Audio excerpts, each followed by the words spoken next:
श्री क्षेत्र पैठणचे शांतीब्रह्म एकनाथ महाराजांची पालखी सोहळा हा पंढरीच्या दिशेने विठुरायाचा व ज्ञानोबा तुकारामांचा गजर करीत निघालेला असून अहिल्यानगर जिल्ह्यात पालखीने प्रवेश केल्यावर मुंगी येथे पालखीचे प्रांताधिकारी प्रसाद मते, तहसीलदार आकाश दहाडदे, गटविकास अधिकारी सोनल शहा यांनी भव्य असं स्वागत केलं। अहिल्यानगर जिल्ह्याच्या मुंगी, हातगाव, बोधेगाव, बालम टाकळी, बाडघवान, लाडजळगाव येथे पालखीचे भव्य स्वागत करण्यात आले।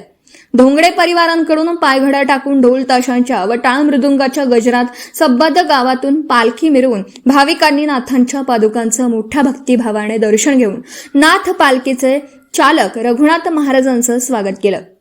आकाशाला गवसणी घालणाऱ्या उंच उंच पताका, गावकऱ्यांच्या हातातील भगवे झेंडे, टाळ मृदुंगाचा निनाद आणि ज्ञानोबा तुकाराम व भानुदास एकनाथ महाराजांचा गजर करीत वैष्णवांचा मेळा हा आषाढी एकादशीनिमित्त पंढरीच्या विठुरायाला भेटण्यासाठी दरकोस दर मुक्काम करीत पंढरपूरच्या दिशेने निघाला आहे।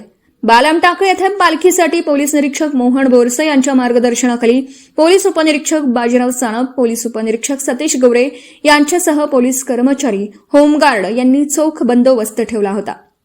जयप्रकाश बागडे, अहिल्यानगर, शेवगाव।